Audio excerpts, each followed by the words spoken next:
వీళ్ళందరికీ అధికారంలో ఉన్నది కాబట్టి వైఎస్ఆర్ కాంగ్రెస్ పార్టీ కొన్ని రోజులు అభినందించారు మొదట్లో. మొదట్లో. ఇక ఎలక్షన్స్ వచ్చినప్పుడు వీళ్ళు సహజంగా ఎవరికి సపోర్ట్ చేస్తారో వాళ్ళకే సపోర్ట్ చేస్తున్నారు. అంత మించి ఏం లేదు. ఇప్పుడు విడి టైంలో న్యూట్రాలిటీ, ఎలక్షన్స్ టైంకి వచ్చేటప్పటికి వాళ్ళ ఆలోచన ఎటుంది అన్నటువంటిదే ఇక్కడ కీలకం. దానికి జేపీ గారు చెప్పింది ఏంటి, హైదరాబాద్లో హైటెక్ సిటీని అన్నటువంటిది చంద్రబాబు గారు ప్రారంభించారు. అది వాళ్ళు చూస్తే ప్రపంచం అంతా అద్భుతంగా కనబడుతుంది.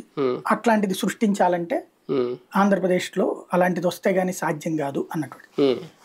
ఇదే మనిషి ఇంతకు ముందు ఏం చెప్పారు, ఒక సెంట్రిక్ గా జరగకూడదు, ఒక ఊరు సెంట్రిక్ గా జరగకూడదు డెవలప్మెంట్, అది జరిగితే ప్రమాదం, రాజధాని అనేది వివిధ ప్రాంతాలకు వెళ్ళాలి, ఒకే చోట రాజధాని కేంద్రీకృతం అయితే ఎట్లాగా, 3 రాజధానులు సమర్థించారు. అట్లాగే సెంట్రిక్ గా డెవలప్మెంట్ అన్నటువంటిది జిల్లాకు ఒకటి చెప్పున ఉండాలి ఇట్లాగా అని చెప్పారు. మరి 2 ఆయనే మాట్లాడారు. ఇప్పుడు అమరావతి బేస్డ్ మీద డెవలప్మెంట్ జరగాలి, ఒక మహానగరం తయారు కావాలని ఆయనే చెప్తున్నారు. మేబీ ఆయనలో మార్పు వచ్చిందేమో, హైదరాబాదే బెటరు, మరో అమరావతి మరొక హైదరాబాద్ అయిపోతుందని బెటర్ గా ఫీల్ అయ్యారేమో. ఎందుకంటే ఆయన గురించి మాట్లాడేంత స్థాయి కాదు. అంటే అందుకే ఇప్పుడు మనం కూడా ఆయన